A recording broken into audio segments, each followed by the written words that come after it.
Hi, good morning sa lahat. Merry Christmas to all around the world. Okay, so malapit na po tayo mag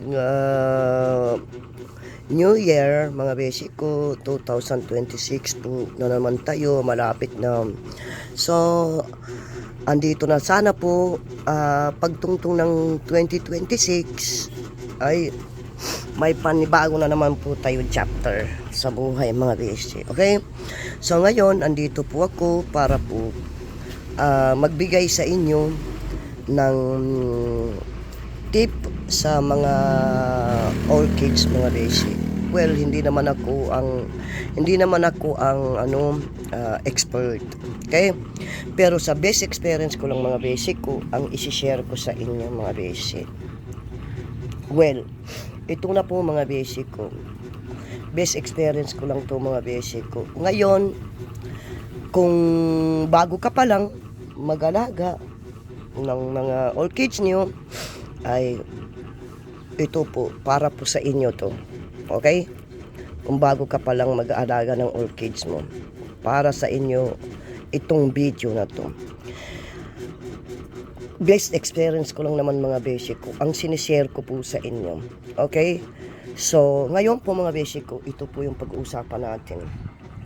Mga kikis ng mga all kids nyo. Okay? Ngayon, nakikita nyo ba to? Tumubo po siya. Yan, tumutubo po yung mga kiki na yan. Okay? So, kung nagpapatubo po kayo sa loob ng bahay nyo, para po sa inyo itong video na to. Okay? Ngayon, pag nakikita nyo po na mayroon na pong kiki ang all kids nyo, ay ingatan nyo po sa pagdilig. Kaya ko po sinabi na every once a week lang nyo diligan, mga basic ko, lalong lalo na kapag ang gamit nyo po ay niyog po. Okay? Niyog ang gamit nyo, ay tamang-tama po every once a week lang nyo diligan mga basic ko. Okay? Kapag uling naman ang gamit nyo mga basic ko, pwede other day. Kasi ang uling kasi madali lang yan matuyo ba? Madali lang matuyo ang uling mga basic. Okay? Pag ganito po mga mga coconut po ang gamit nyo, ay kailangan po yan every once a week lang mga basic. Dahil ba, ito po yung aking tutusukin po natin dito mga basic. Nakikita nyo, matubig pa po sa ilalim. Okay? Ibig sabihin matubig pa po sa ilalim niya. Ibig sabihin tamang-tama po yung every once a week lang yung diligan si all kids. Okay? Unang-una po mga basic ko, bakit po ba every once a week mga basic ko? Ito po yung iniingatan natin. Ito pong kiki na to. Okay? Ito po. Once na ma-overwater yan mga basic ko, ito po yung unang-unang mabubulok mga basic. Okay? Kasi itong mga kiki na to, habang ganyan po kalaki mga basic ko, kumukuha pa ng energy yan. At lagi mo bubuksan yung electric fan mo. Kasi iyan mga kiki na yan, napakabilis po tumubo yan mga basic ko. Ang kiki. Okay? Napakabilis yan tumubo mga basic. Tulad nito mga basic ko, nakikita nyo. Di ba po? Ang bilis po niya tumubo mga basic ko. Ayan no? Ang bilis tumubo. Okay? So, pag once na malagyanan ng tubig itong clown niya dito, itong clown na yan, okay, diyan po mabubulok mga basic ko ang all kids nyo. Okay? Kaya tamang-tama po yung pagdilig nyo sa every once a week. Kasi pag every once a week lang, ganoon na po kalaki ang kiki ng all kids nyo, ganyan. Ito sa isa na yan. Ito sa isa na yan mga basic, sobrang laki na. Yan. Hindi na kayo aware sa pagdilig sa kanila para malagyanan yung clown nila. Okay? Kasi yan, malaki na yan, survive na yan. Pag ganito po kaliit mga basic ko, ito po yung dapat nating iingatan. Ito. na matutubigan yung clown niya, dyan, ito. Dahil once na matubigan yan mga basic ko, dyan po mabubulok ang orchids. Okay? Mabubulok po dyan. Ngayon, pag nagdidilig naman po kayo sa orchids nyo, ay pwede nyo diligan dito lang sa baba. Dito lang. Around area na yan. Para po, hindi po malagyanan ng tubig yan. Clown niya. Itong clown ng orchids, mga basic. Okay? Kasi pag talagang malagyanan yan, mga basic ko, dyan po mabulok. Okay? Nakikita nyo ito, mga basic ko. Ito malaki na siya. Okay? Hindi na po tayo matatakot na talagang mabulok yan. Okay?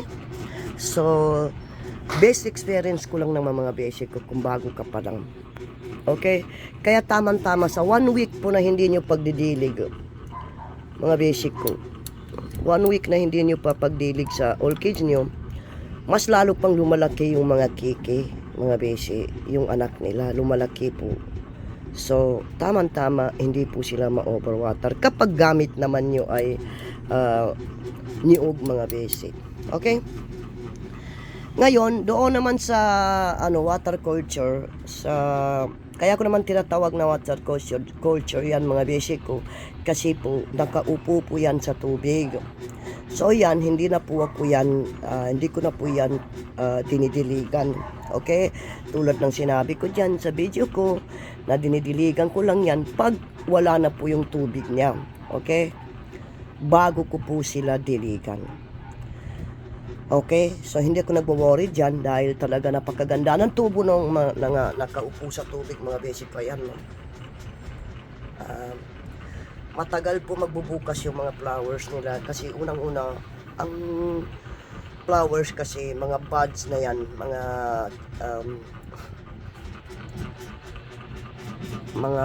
bago magpa-flower na yan, kailangan po yan maarawan talaga ng husto. Okay? Para mabilis po yung paglabas ng mga blooms nila. Okay? So ito, nakikita nyo to mga basic ko. Yan. Diba po? Dapat sana yan, blooms na yan. Okay? Palabas na siya ng flowers.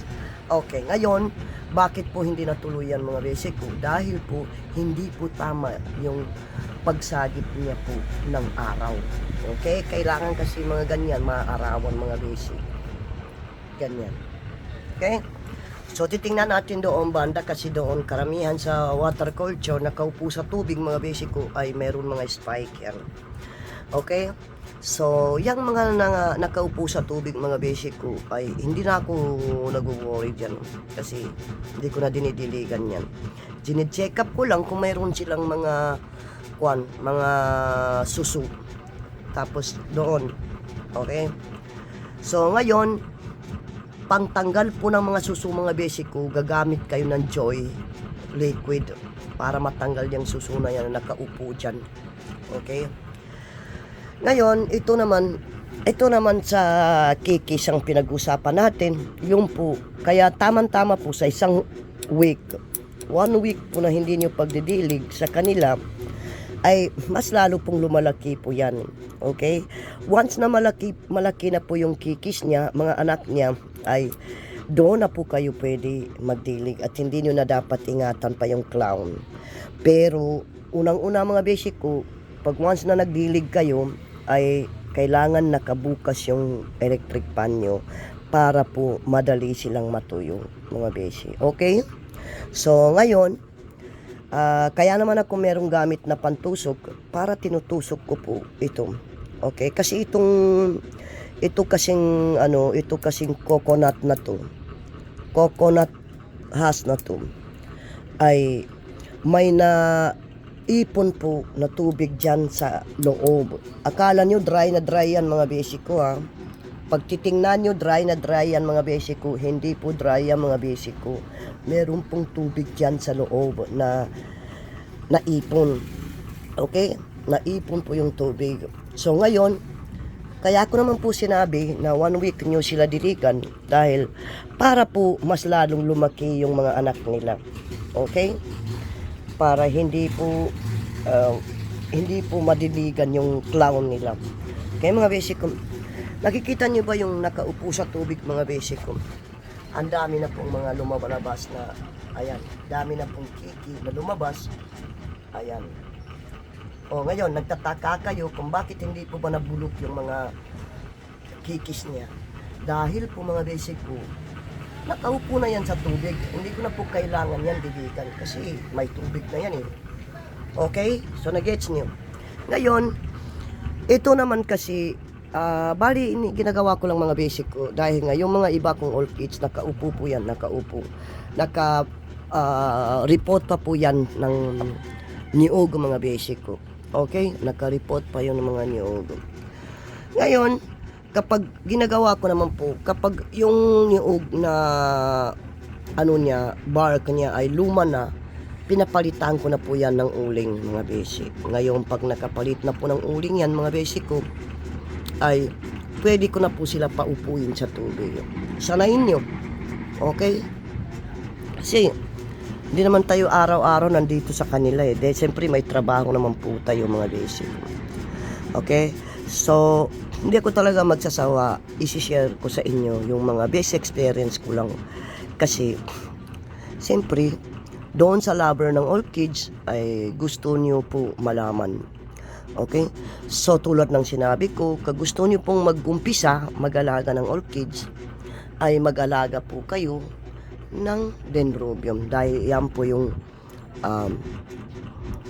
small amount lang po yung capital niya. Kaya wag po kayong muna mag-alaga ng sobrang mahal kasi baka magpe-failed po kayo, baka mamamatay po yung binili niyo, ay sayang yung pera mga basic ko. Kaya kung bago ka lang, magumpisa ka sa mumurahin na orchids, wag kang magumpisa sa mahal. So ngayon, alam niyo sa totoo lang, pag once na nagpa-flower na po yung alaga niyo na orchids, grabe po, ang saya-saya niyo mga basic ko. Bakit po ba? Ay nga, nakikita niyo na nagpa-flower po sila. Okay?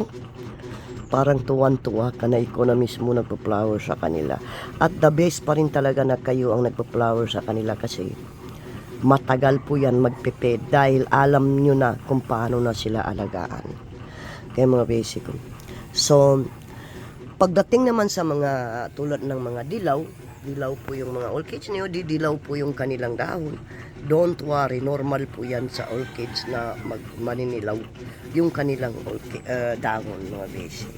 Hindi po kayo dapat matakot dahil talagang naninilaw talaga yan mga basic.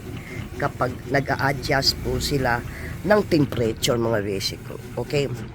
Ang ginagawa kasi ni orchids mga basic ko ay nag-a-adjust po sila ng temperature. Kung halimbawa ang temperature dito ay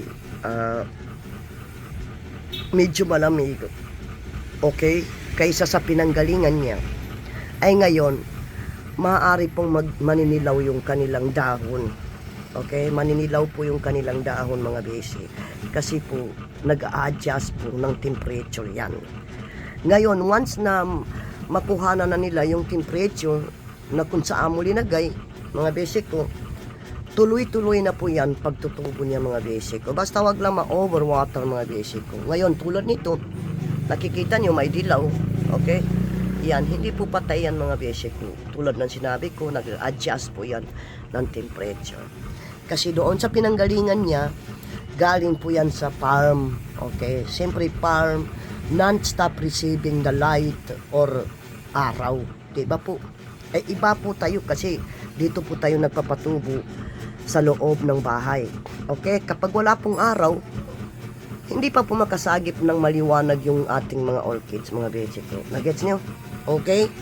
So, ngayon, once na tag-init na mga basic ko, yun po yung panahon na magbigay kayo ng fertilizer. Pero ako hindi kasi either man tag-init na o tag-lamig, nagbibigay pa rin ako ng fertilizer yung mga basic ko. Okay? Pero fertilizer ko ngayon ay every 2 weeks mga basic ko bago ko magbigay ng fertilizer. Okay? So, ngayon, ang talagang binabayo ko ng mga fertilizer, itong aking mga mukara. Okay, mga mukara po mga basic ko, yung mga banda ko. Yan talaga yung binabayo ko ng mga fertilizer. Okay, hindi ko natatakot kasi kailangan nila ng fertilizer yan. Oh, kita mo? Yan, anaconda na yan. Sobrang laki na mga basic. Wala pa rin. Hindi pa rin siya namumulaklak. Kasi nga, hindi pa nga panahon mga basic ko. Okay? Tingnan nyo. Sobrang napakaganda ng nila. Tubo nila. Tinanggal ko po yung cymbidium dito. Ang dinagay ko po dito ay itong dendro. Okay? So, dendro. Ayan po yung aking vanilla mga basic. Okay? So, kailangan po natin gamitan sila ng mga electric fan para po at saka ito po yung aking bad news na naman, yung aking pong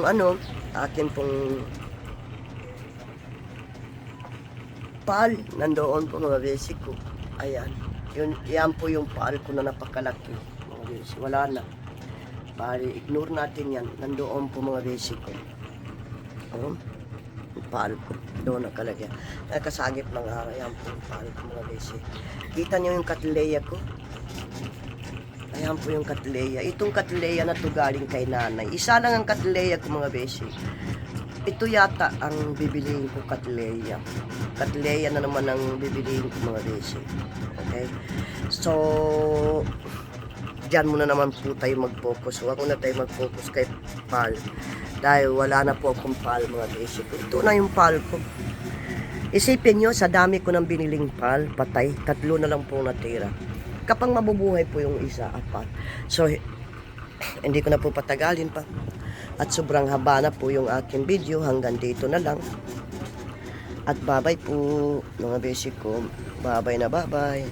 Nandito po yung aking wishbone flower dito nakalagay dahil siyempre dito maliwanag kasi sa ilaw.